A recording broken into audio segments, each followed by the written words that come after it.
अस्सलाम वालेकुम students. Last class में स्टूडेंट हमने pressure, interpretation of pressure on the basis of kinetic molecule theory का टॉपिक पढ़ा था, जिसके नतीजे में हमारे पास लास्ट में एक एक्सप्रेशन आई थी और after doing a lengthy derivation हमने लास्ट में ये ड्राइव किया था कि प्रेशर बराबर होता है 1/3 रॉ वी बार स्क्वायर के। ठीक है स्टूडेंट्स, इसमें रॉ हमारे पास density of gas molecule, P is the pressure and V bar square is the square of the mean velocity of the molecules. ठीक है, हमने ये डिसाइड किया था कि मॉलिक्यूल जो है गैस के वो रैंडम मोशन में होते हैं, एक्स वाई जेड तीनों डायमेंशन में मूव करेंगे। उन तीनों डायमेंशन की वेलोसिटीज़ का जो एवरेज है उसका स्क्वायर यहाँ पर वी बार स्क्वायर है, और ये एक्सप्रेशन हमने interpretation of pressure on the basis of kinetic molecule theory में ड्राइव की थी। आज का टॉपिक स्टूडेंट मेरा इसी एक्सप्रेशन से स्टार्ट होगा, इसी इक्वेशन से स्टार्ट होगा, और हमने प्रूफ क्या करना है आज। जो बात मैंने आपसे प्रीवियस लेक्चर्स में डिस्कस की थी कि what is the definition of temperature, और टेम्परेचर की एक डेफिनेशन हमने यहाँ पे क्लास में डिस्कस की थी, वो थी कि temperature is basically the average translational kinetic energy of molecules. ठीक है, आज हम वो बात एनालिटिकली प्रूव करेंगे। We have to show that temperature is a measure of, हमें क्या शो करना है कि temperature is a measure of average translational kinetic energy of the molecules of the system. यानी हमें ये बात आज प्रूव करनी है कि टेम्परेचर वाकई जो है एवरेज ट्रांसलेशनल काइनेटिक एनर्जी को मेजर करता है। जैसे आपकी एवरेज काइनेटिक ट्रांसलेशनल एनर्जी बढ़ेगी वैसे ही आपका एब्सोल्यूट टेम्परेचर बढ़ेगा। तो बेसिकली हमने एट द एंड ये भी ड्राइव करना होगा टेम्परेचर और kinetic energy is directly proportional to kinetic energy और टेम्परेचर। ठीक है स्टूडेंट्स, आइए स्टार्ट करते हैं इस टॉपिक को। स्टार्ट करेंगे हम उसी इक्वेशन से जो हम ऑलरेडी ड्राइव कर चुके हैं लास्ट लेक्चर में। So we already know that P is equal to, we know that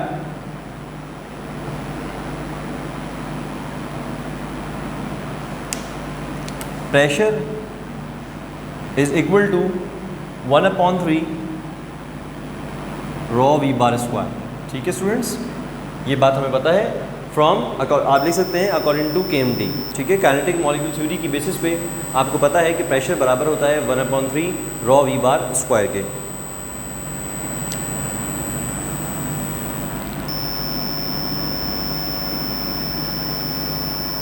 ठीक है स्टूडेंट्स, देन डेंसिटी बराबर होती है स्टूडेंट मास ओवर वॉल्यूम के। Density, since density is equal to mass of molecules divided by volume of molecules।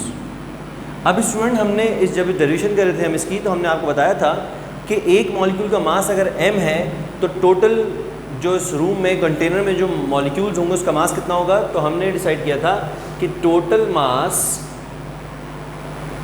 आपका जो total mass होता है वो mass of one molecule multiply by number of molecules. If n is the number of molecules multiplied with the mass of one molecule, it will give you total mass of the gas। यहाँ पर अब मैं मास की जगह total mass लिखना पड़ेगा, क्योंकि volume हम टोटल लेंगे, लिहाजा मास की जगह हम लिख सकते हैं m multiply by n। n is the number of molecule, मैं यहाँ पे मेंशन भी कर देता हूँ, और v इज़ द वॉल्यूम। तो आपके पास डेंसिटी की रॉ की जगह आप क्या लिख सकते हैं mn/v, जिसमें मैं यहाँ मेंशन करूँगा ताकि आपको परेशानी ना हो। m क्या है, mass of one molecule, where n is number of molecules. जितने मॉलिक्यूल्स होंगे आप उससे अगर मास को मल्टीप्लाई कर देंगे तो आपके पास टोटल मास आ जाएगा। टोटल मास बराबर है m multiply by n, where v is the volume.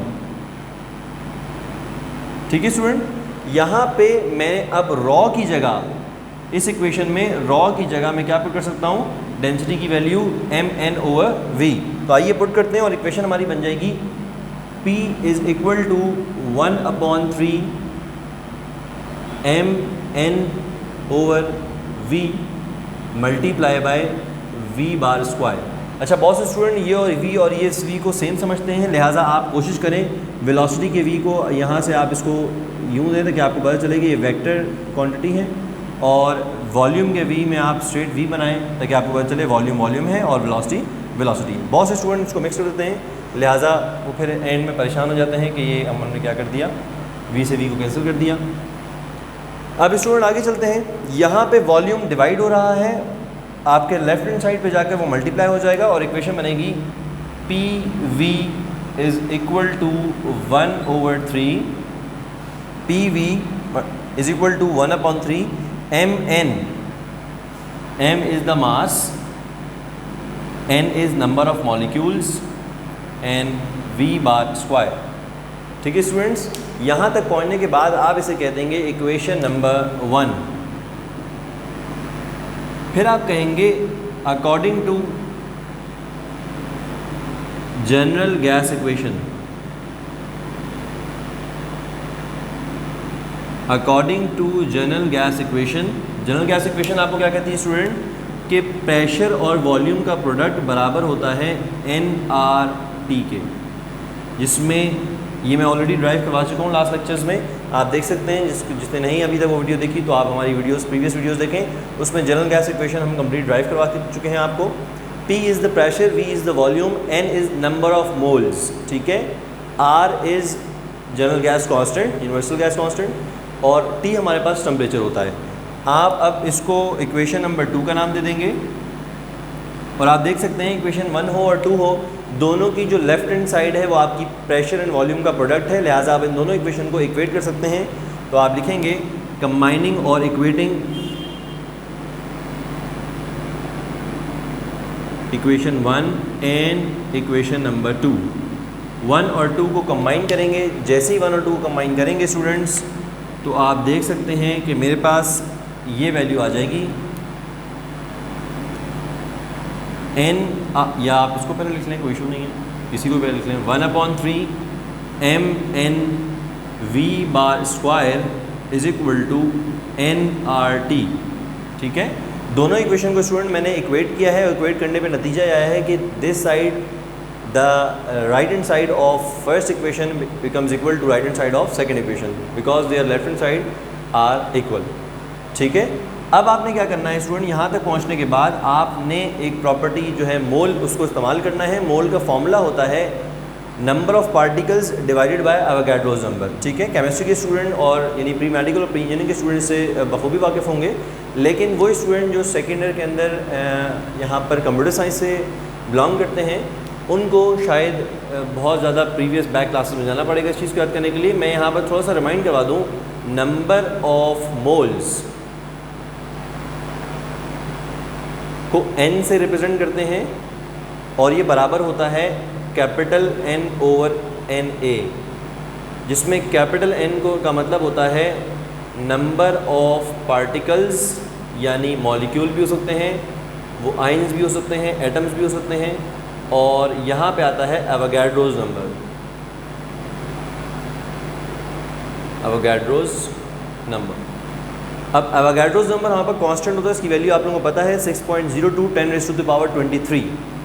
मैं आपको जो समझाना चाह रहा हूँ वो ये समझाना चाह रहा हूँ कि स्टूडेंट्स n बराबर है n/NA के। ठीक है, आप चाहें तो साइड पर रेफरेंस दे सकते हैं। आप जब भी इस स्टेप के बाद n की जगह n/NA पुट करेंगे तो साइड में रेफरेंस दे दें आप कि since we know that number of moles is equal to n/NA, और आप फिर इस इक्वेशन में पुट करें तो देखें mn v bar square is equal to n divide by NA RT। यहाँ तक पहुँचने के बाद देखिए मैंने क्या किया, मैंने सिर्फ और सिर्फ इस n की जगह नंबर ऑफ मोल्स की जगह नंबर ऑफ मोल्स का फॉर्मूला पुट किया n/NA। ठीक है, number of particles upon Avogadro's number. अब नंबर ऑफ पार्टिकल्स में चूँकि मैं मॉलिक्यूल्स डिस्कस कर रहा हूँ और मैंने आपसे कहा है n क्या है, नंबर ऑफ मॉलिक्यूल्स, तो यहाँ पर भी नंबर ऑफ मॉलिक्यूल्स हैं और यहाँ पर भी नंबर ऑफ मॉलिक्यूल्स हैं, दोनों एक दूसरे को कैंसिल कर देंगे। This n will be cancel out with this n, और आपके पास जो सिचुएशन बचेगी, जो इक्वेशन यहाँ पर रिमेनिंग है वो है 1/3 m v bar square is equal to r/NA multiply by t। ये t है r/NA। अब स्टूडेंट r/NA, बहुत गौर से बात सुनिएगा आप, r/NA जो है, जो कि मल्टीप्लाई हो रहा है t से, इस R ओवर Na की वैल्यू एक फ़िक्स वैल्यू होती है। कैसे फ़िक्स वैल्यू है? R हमारे पास जनरल गैस कांस्टेंट है with the fix value, Na हमारे पास एवोगाड्रोस नंबर है जिसकी भी एक फ़िक्स वैल्यू है। जब दो कांस्टेंट डिवाइड होंगे तो एक नया कांस्टेंट जनरेट होगा और उसका नाम है बोल्ट्जमैन कांस्टेंट। ठीक है स्टूडेंट, यहाँ पर मैं एक नया कांस्टेंट इंट्रोड्यूस करवाने जा रहा हूँ, R ओवर Na जिसे हम कहते हैं K। मैं यहाँ पे कहूँगा नया जो हमारे पास कांस्टेंट आया है दैट इज़ बोल्ट्जमैन कांस्टेंट। और बोल्ट्जमैन कांस्टेंट किसके बराबर है? K को कहते हैं बोल्ट्जमैन कांस्टेंट। ठीक है, K होता है R ओवर Na, यानी ratio of universal gas constant to Avogadro's number. इन दोनों को डिवाइड करने पर हमारे पास एक वैल्यू आती है which is 1.38 10⁻23 joules per kelvin. तो स्टूडेंट ये हमारे पास K है और R ओवर Na को हम K कहते हैं। K is a Boltzmann constant and it is basically the ratio of universal gas constant over Avogadro's number. ठीक है स्टूडेंट, अब हम इसको इंसर्ट करेंगे अपनी इक्वेशन में। तो इक्वेशन हमारी क्या बन जाएगी, मैं यहाँ पे नेक्स्ट सॉल्व करूँगा। जो हमारी इक्वेशन है स्टूडेंट वो रह जाएगी 1/3 mv² is equal to KT। और आप गौर से देखें तो R ओवर Na की जगह मैंने सिर्फ K प्लेस किया है, जो मैं बता चुका हूँ। बोल्ट्जमैन कांस्टेंट यहाँ पे इंट्रोड्यूस करवाएंगे हम। ठीक है, और बोल्ट्जमैन कांस्टेंट इंट्रोड्यूस करवाने के बाद हमारी इक्वेशन बन जाएगी 1/3 mv² is equal to KT। 3 यहाँ पर आपके सामने डिवाइड हो रहा है, वहाँ जाकर 3 मल्टीप्लाई हो जाएगा, तो इक्वेशन बन जाएगी mv² is equal to 3KT। अब यहाँ पे स्टूडेंट आपने समझना है, यहाँ तक हम पहुँच गए और डेरिवेशन तकरीबन एंड हो चुकी है हमारी। यहाँ पर हम रिलेशन को ड्राइव करने लगे हैं, एकदम आखिरी स्टेप है। यहाँ पे आप समझें कि हमने रिलेशन निकाला था टेम्परेचर का और काइनेटिक एनर्जी का। टेम्परेचर आपको दिख रहा है यहाँ पर T, काइनेटिक एनर्जी का फॉर्मूला होता है हाफ mv²।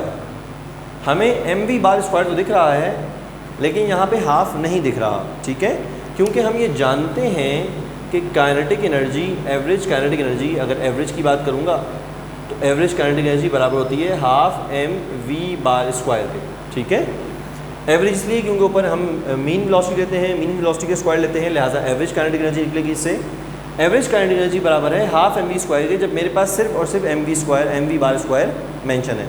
तो यहाँ पर मुझे हाफ एक कांस्टेंट वैल्यू है, हाफ से यहाँ मल्टीप्लाई करवाऊंगा तो इक्वेशन को इस तरह भी मल्टीप्लाई करवाऊंगा ताकि मेरी इक्वेशन बैलेंस हो जाए। ठीक है, या आप लिख सकते हैं डिवाइड होल इक्वेशन बाय 2। अगर मैं पूरी इक्वेशन को 2 से डिवाइड कर दूँ तब भी बात एक ही है। अगर आप ये लिखेंगे कि multiply half on both side तब भी आपकी बात एक ही है। ठीक है, तो आपकी मर्ज़ी, आप कुछ भी लिख लें यहाँ पर। ठीक है, मैं लिख देता हूँ डिवाइड द इक्वेशन बाय 2। ठीक है स्टूडेंट, मैंने क्या किया है, मैंने पूरी इक्वेशन को 2 से डिवाइड कर दिया है। जब पूरी इक्वेशन को हम 2 से डिवाइड करेंगे तो आपके पास जो इक्वेशन बच जाएगी स्टूडेंट्स वो ये बचेगी mv² जब डिवाइड बाय 2 होगा तो it means half mv² is equal to, यहाँ पे आ जाएगा 3/2 KT। This is basically the final relation student जो हम ड्राइव करने जा रहे थे। एनालिटिकली हमने ये बात को प्रूव करना था। अब आप ये कह सकते हैं कि this is basically average transitional kinetic energy. This is half mv² is the average transitional kinetic energy which is equal to 3/2 KT। ये आप इसको नेक्स्ट मार्क कर सकते हैं कि हमने ये चीज़ ड्राइव कर ली। This is analytically the relationship between temperature and translational kinetic energy. ठीक है स्टूडेंट, यहाँ हमें रिलेशन नज़र आ रहा है कि काइनेटिक एनर्जी और टेम्परेचर एक दूसरे के डायरेक्टली प्रोपोर्शन है। कैसे इस बात को हम यहाँ साबित करें? 3/2 स्टूडेंट एक कांस्टेंट चीज़ है। ठीक है, एक कांस्टेंट नंबर है। 3/2 की value 1.5 is a constant and K is already we have discussed that K is a Boltzmann constant जिसकी वैल्यू फिक्स है 1.38 10⁻23। इसका मतलब ये फिक्स वैल्यू है, कांस्टेंट वैल्यू है, कभी चेंज नहीं होगी। लिहाजा अगर मैं यहाँ पर 3/2 K को कांस्टेंट कहूँ तो आप देख सकते हैं average kinetic energy is equal to constant T। यहाँ पे मैंने 3/2 K को कांस्टेंट करार दे दिया क्योंकि 3/2 भी कांस्टेंट है और K भी कांस्टेंट है। और जब भी स्टूडेंट कांस्टेंट किसी इक्वेशन से निकाला जाता है, हटाया जाता है, तो उसकी जगह प्रोपोर्शन का साइन आता है। ये आपको जो है ये बात डेरिवेशंस में आपको सिखाई जाती है और आपको पता है ऑलरेडी। तो average kinetic energy of molecules is directly proportion to absolute temperature. This is absolute temperature और यहाँ हमारा ये टॉपिक ख़त्म होता है।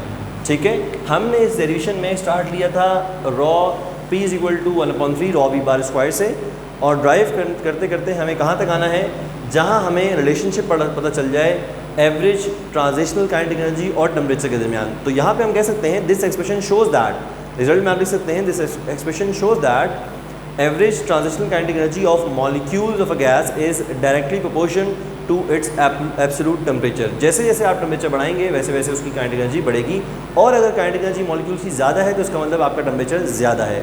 That's why we define temperature as the average transitional kinetic energy of gas molecules. ठीक है स्टूडेंट, यहाँ हमारा ये टॉपिक कंप्लीट हो गया है।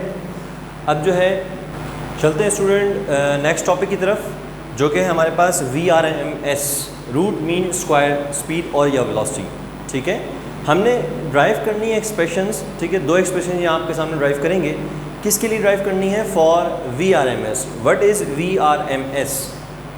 VRMS is a symbol, is a representation of root mean square velocity. ठीक है, अभी हम डेरिवेशन में जो इस्तेमाल कर रहे थे स्टूडेंट्स, अभी हमने एक एक्सप्रेशन यहाँ पे देखी रॉ V बार स्क्वायर। इसमें स्टूडेंट जो V बार स्क्वायर होता है ये बेसिकली आपको मैंने पहले बताया है, ये हमारे पास होती है mean square speed.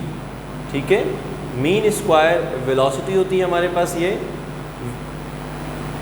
V bar square.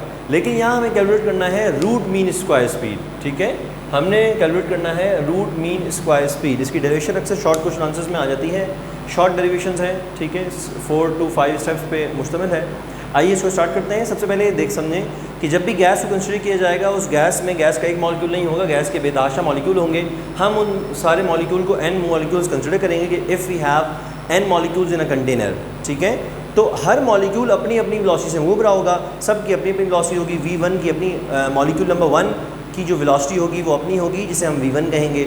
Molecule number 2 की V2 होगी, मॉलिक्यूल नंबर 3 की V3 होगी। इसी तरह जब मैं n मॉलिक्यूल्स की बात करूँगा तो आखिरी मॉलिक्यूल की जो वेलोसिटी होगी वो Vn होगी। ठीक है, तमाम तर मॉलिक्यूल की अलग अलग वेलोसिटी हैं, लेकिन अगर हम एवरेज पे बात करें, अगर मीन पे बात करें तो मीन निकाला जाएगा। तमाम तर मॉलिक्यूल जो कि कंटेनर में मौजूद है गैस के, उन तमाम की वेलोसिटीज़ को सम किया जाएगा और divide by total number of molecules किया जाएगा। इस तरह हम एक एवरेज वेलोसिटी पे पहुंचेंगे। ठीक है, लेकिन यहाँ हम लेते हैं एवरेज किसका? स्क्वायर्स का। यहाँ पे देखें आप, मैं मीन वेलोसिटी नहीं निकाल रहा, मैं मीन स्क्वायर वेलोसिटी निकाल रहा हूँ। मीन स्क्वायर वेलोसिटी का मतलब यह है कि आप मीन वेलोसिटी का मतलब होता V मीन, जब ये निकालनी होती तो आप क्या करते? V1 को प्लस करते, V2 को प्लस करते और Vn को प्लस करके डिवाइड बाय n करते, इससे आपकी मीन वेलोसिटी आती। अभी मुझे मीन स्क्वायर वेलोसिटी चाहिए, तो मैं पहले मॉलिक्यूल की वेलोसिटी, समझना है आपने इस बात को, पहले मॉलिक्यूल की मीन वेलोसिटी का स्क्वायर करूँगा, दूसरे मॉलिक्यूल की मीन वेलोसिटी का स्क्वायर करूँगा, इसी तरह तमाम मॉलिक्यूल की मीन वेलोसिटी का स्क्वायर करूँगा। तो मेरे पास, और इनको डिवाइड करूँगा number of total number of molecule से, तो जो रिज़ल्ट में आएगा वो मेरे पास आएगा मीन किसका?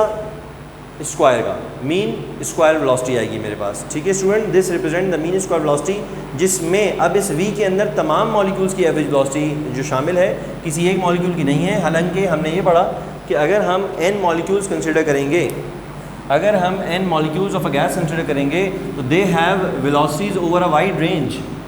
ठीक है, डिफरेंट वेलोसिटीज़ होंगी, डिफरेंट रेंजेस में उनकी वेलोसिटीज़ होंगी, लेकिन अब हमें उन तमाम मॉलिक्यूल की वेलोसिटी को एक एवरेज मॉलिक्यूल की वेलोसिटी कंसीडर करना है, जैसे कि उस फॉर्मूले में लिखा है मीन स्क्वायर वेलोसिटी। लिहाजा हम तमाम मॉलिक्यूल की मीन वेलोसिटी को प्लस करेंगे, उनके स्क्वायर को प्लस करेंगे, divide by number of molecule करेंगे, तो फिर हमारे पास एवरेज या मीन कहें, एवरेज कहें, मीन स्क्वायर वेलोसिटी आ जाएगी। लेकिन आप देखें टॉपिक में हमें निकालना है रूट मीन स्क्वायर वेलोसिटी। तो अगर स्टूडेंट मैं यहाँ पर रूट लगा दूँ मीन से पहले, अगर मैं यहाँ पर कहूँ कि मुझे मीन स्क्वायर वेलोसिटी नहीं, मुझे रूट मीन स्क्वायर वेलोसिटी चाहिए, तो आप कहेंगे कि मीन स्क्वायर वेलोसिटी जो भी है उस पर आप अगर अंडर रूट ले लें तो इसका मतलब ये हुआ कि आपकी वो रूट मीन स्क्वायर वेलोसिटी हो गई। तो इसका मतलब ये हुआ स्टूडेंट कि अगर मैंने यहाँ पे रूट लगाया है इस साइड पे, तो आप उस साइड पे भी रूट लगाएंगे। मैंने यहाँ पर भी रूट लगा दिया। अब ये बन गया, देखें क्या बनाना था हमने, root mean square, root mean square velocity, it is known as VRMS, और इसको कंबाइन को मैं कह सकता हूँ VRMS। This is basically the root mean square velocity. और ये कैसे निकलेगी, अगर आप ओवरऑल इसका जो है वो मीन ले लेंगे, किसका, पहली वेलोसिटी के मीन का स्क्वायर प्लस दूसरी मॉलिक्यूल की वेलोसिटी का मीन वेलोसिटी का स्क्वायर, इसी तरह आप कहेंगे n मॉलिक्यूल की मीन वेलोसिटी का स्क्वायर डिवाइड बाय n को अगर आप रूट लेते हैं तो basically this is root mean square velocity. और इस चीज़ को आप रिप्रेजेंट कर सकते हैं, या इन तीनों साइड इक्वल है हमारे पास, इसको आप कह सकते हैं this is VRMS, root mean square velocity. ये मैंने लाइट से आपको इंट्रोडक्शन दिया है। अब मैं जाऊंगा इसकी एक्सप्रेशन को ड्राइव करने के लिए, यानी इसके दो फॉर्मूले हम यहाँ ड्राइव करेंगे। सबसे पहले मैं आपको समझाना चाह रहा था कि रूट मीन स्क्वायर वेलोसिटी कहते किसको हैं और यहाँ पर उसका सिंबल कैसे जनरेट किया जाता है, ये मैंने आपको बता दिया है। अब हम जाएंगे इसकी एक्सप्रेशन की तरफ। एक्सप्रेशन के लिए स्टूडेंट हम ऑलरेडी दो डेरिवेशंस बड़ी कर चुके हैं, एक हमने प्रीवियस लेक्चर में की और एक आज ही पिछले लेक्चर में की है। दोनों के ज़रिए हम आपको VRMS का फॉर्मूला निकाल के देंगे, ठीक है, एक्सप्रेशन बना के देंगे। सबसे पहले आप कहेंगे वी नो दैट, आप क्या जानते हैं, कौन सी एक्सप्रेशन जानते हैं, we know that interpretation of pressure on the basis of kinetic molecule theory, या according to kinetic molecule theory we have this. Kinetic molecule theory के तहत हम ये जानते हैं कि प्रेशर बराबर होता है 1/3 रॉ वी बार स्क्वायर के। अब इतना आसान स्टेप है स्टूडेंट्स, में देखते रहिएगा, 3 यहाँ डिवाइड हो रहा है, वहाँ जाके मल्टीप्लाई हो जाएगा, it means 3p pressure, rho is a density v bar square, then rho यहाँ पर मल्टीप्लाई हो रहा है, यहाँ जाके डिवाइड हो जाएगा, तो मेरे पास किसका फॉर्मूला जनरेट हो जाएगा स्टूडेंट्स, 3p ओवर रॉ। ये किसका फॉर्मूला है, आपको अभी थोड़ी देर पहले मैंने रिप्रेजेंटेशन यहाँ पे करवाई है, ये बन गया स्क्वायर मीन वेलोसिटी, ठीक है स्टूडेंट, ये बना है मेरे पास स्क्वायर मीन वेलोसिटी। और स्क्वायर मीन वेलोसिटी को रूट मीन स्क्वायर वेलोसिटी कैसे बनाया जाता है, हम यहाँ पर बोथ साइड पे रूट ले लेंगे। जैसे ही मैं यहाँ पर रूट लूँगा तो आप कहेंगे सर ये सिंबल जाना पहचाना है, और ये सिंबल होता है रूट मीन स्क्वायर वेलोसिटी का। तो आप अब इसकी जगह नेक्स्ट आप लिख देंगे, सर ये फॉर्मूला मेरे पास जनरेट हो गया VRMS, root mean square velocity का formula, and this is the expression, ठीक है। तो देखें कितना आसान है कि 3 स्टेप में 4 स्टेप में मैंने फॉर्मूला ड्राइव कर लिया। ये VRMS का पहला फॉर्मूला है जो हमने ड्राइव किया है आपके सामने। न्यूमेरिकल्स में भी आप ये फॉर्मूला इस्तेमाल करेंगे अगर आपको डेंसिटी और प्रेशर गैस मॉलिक्यूल्स का गिवन होगा, तो आप VRMS कैलकुलेट करने के लिए ये फॉर्मूला इस्तेमाल करेंगे, ठीक है। कोई भी बच्चा कभी भी इस रूट को स्क्वायर से कैंसिल ना करे, क्योंकि रूट स्क्वायर से कैंसिल हो गया तो ये मीन वेलोसिटी रह जाएगी। हमें निकालनी होती है रूट मीन स्क्वायर वेलोसिटी, तो उसमें रूट मेंशन किया जाता है और रूट को कैंसिल नहीं करते, जबकि इसके पूरे एक्सप्रेशन को हम VRMS के फॉर्म में यहाँ पर लिख देते हैं। ये स्टूडेंट पहला तरीका था निकालने का।